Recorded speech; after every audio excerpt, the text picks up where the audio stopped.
Hello and welcome to our series of understanding the fundamentals of the Rust programming language.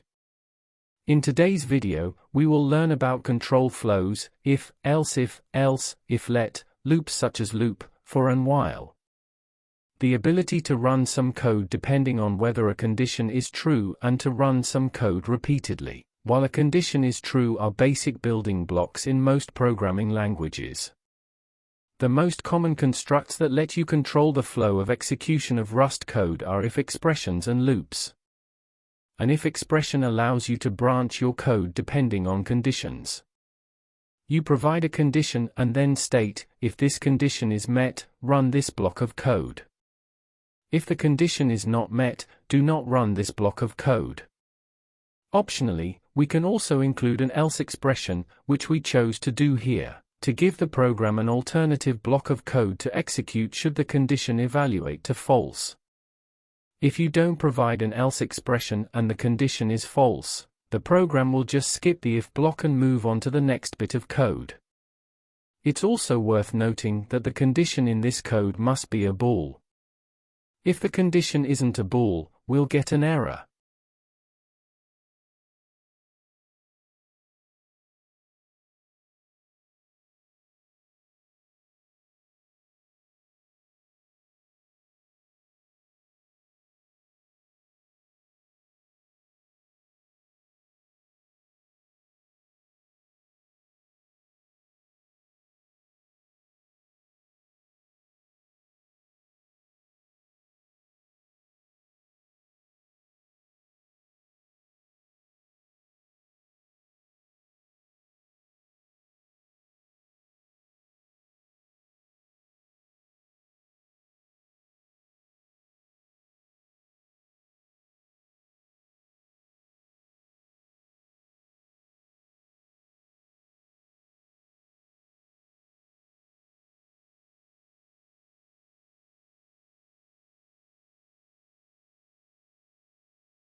Let us create an age variable that holds the age of user.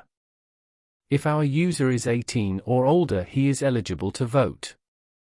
In other cases, he has to wait few years before he can vote. Let's write our if-else block for the same.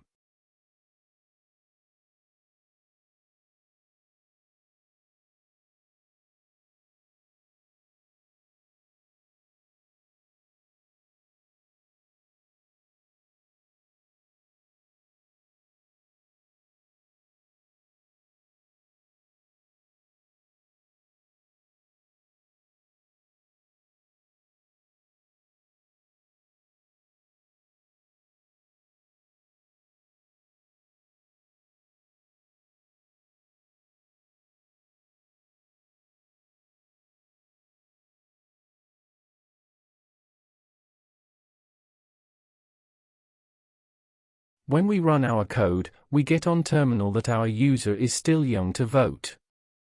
In this case, we must make our variable mutable, since age of people increases with time. We will provide age with years and check if the user grows old enough or not.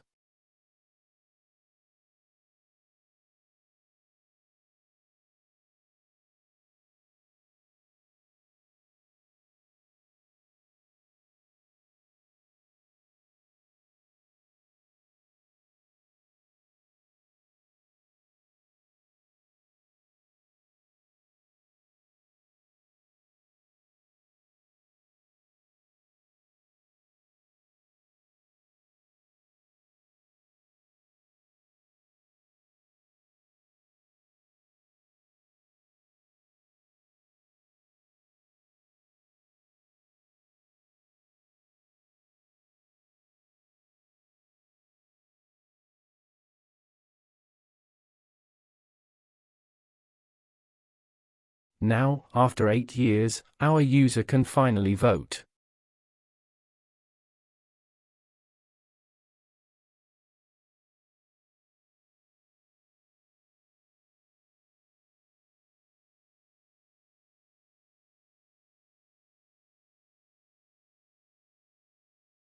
Let's do some calculations in or if else branch or arms.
Everything works as expected.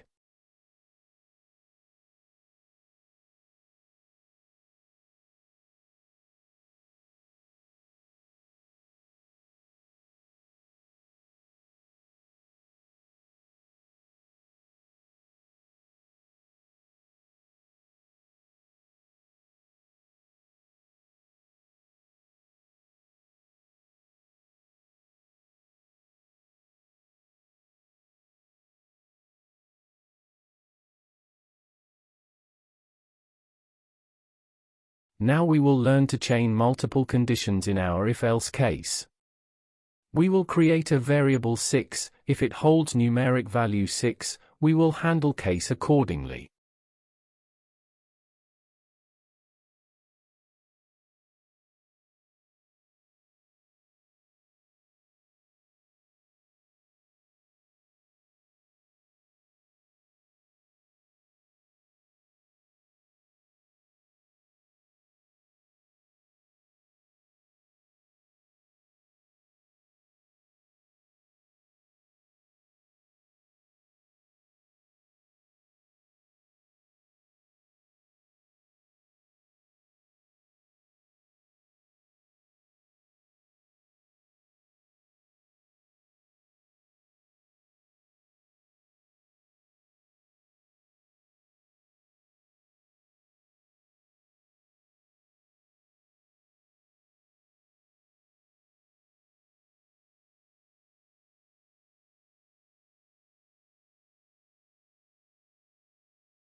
We can see that our code handle all the three cases perfectly. This is a common feature in every programming language, but a very useful feature.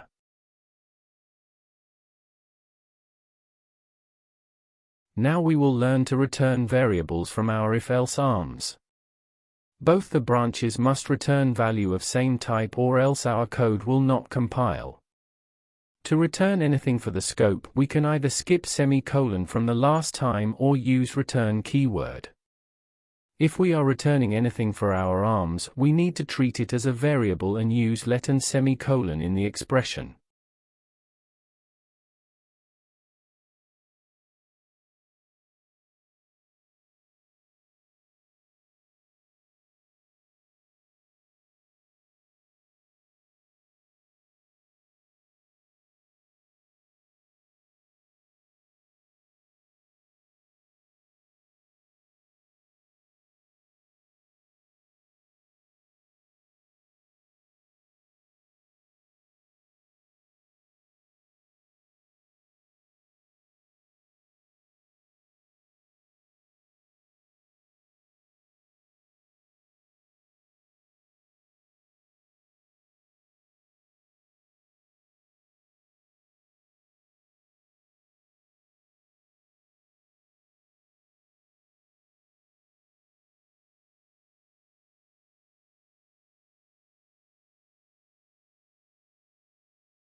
In this case, we will get an error, because both of our branches return data of different types and that is not allowed in Rust.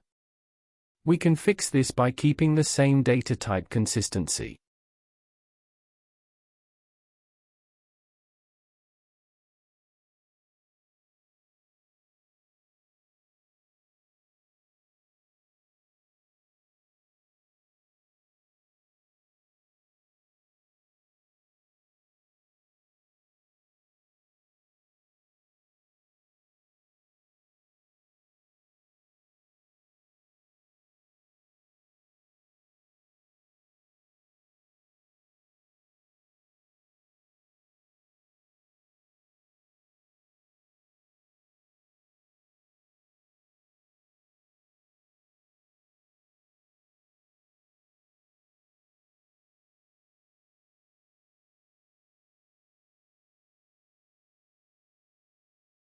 Let's learn about if-let in Rust. If-let is a powerful way to handle conditions in Rust. The if-let syntax lets you combine if and let into a less verbose way to handle values that match one pattern while ignoring the rest. Using if-let means less typing, less indentation, and less boilerplate code. However, you lose the exhaustive checking that match enforces. Choosing between match and if-let depends on what you're doing in your particular situation, and whether gaining conciseness is an appropriate trade-off for losing exhaustive checking.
It's time we move to loops in Rust. It's often useful to execute a block of code more than once. For this task, Rust provides several loops, which will run through the code inside the loop body to the end and then start immediately back at the beginning. To experiment with loops, let's make a new project called Loops. Rust has three kinds of loops: loop, while, and for. Let's try each one. When we run this program, we'll see hello printed over and over continuously until we stop the program manually. Most terminals support the keyboard shortcut Ctrl+C to interrupt a program that is stuck in a continual loop. Give it a try. We can also label our loops if need. This helps us to correctly identify a loop if we need to break or continue a loop. Let's call our loop hello loop.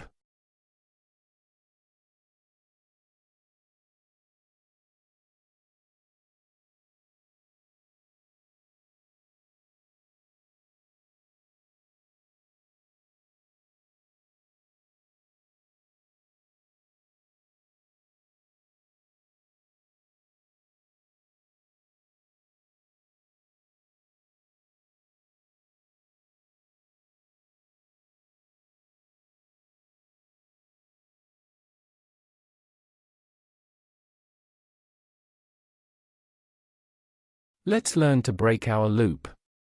We will create a mutable variable var and then condition it to break a loop when needed.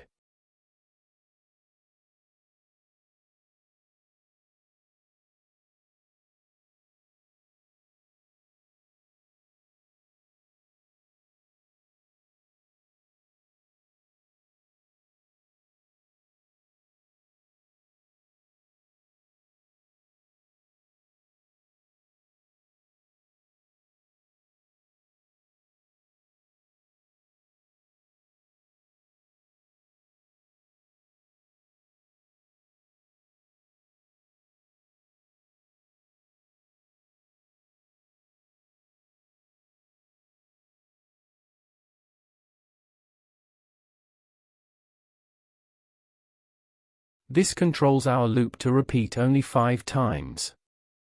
Therefore, we only get 5 hello on the terminal.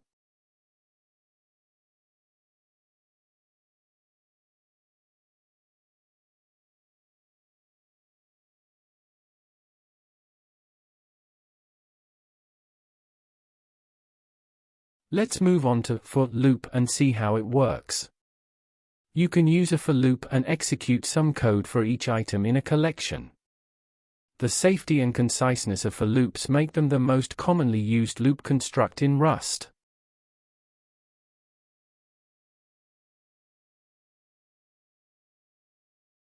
Let's see different cases where we can use for loop.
Let's move on to while loop.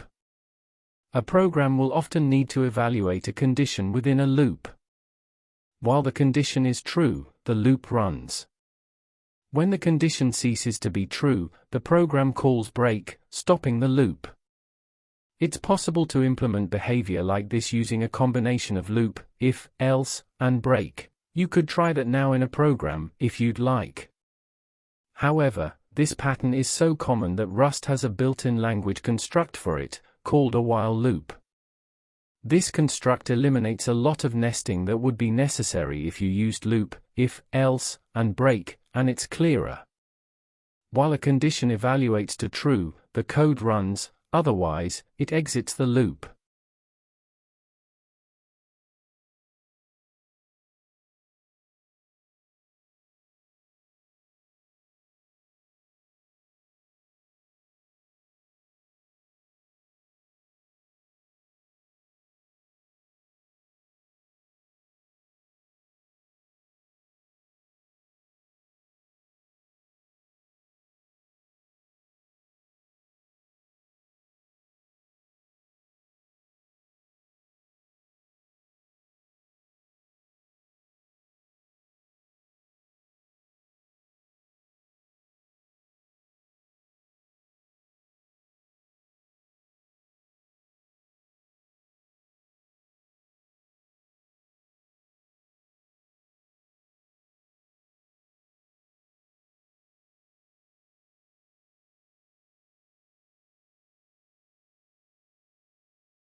Everything works as expected.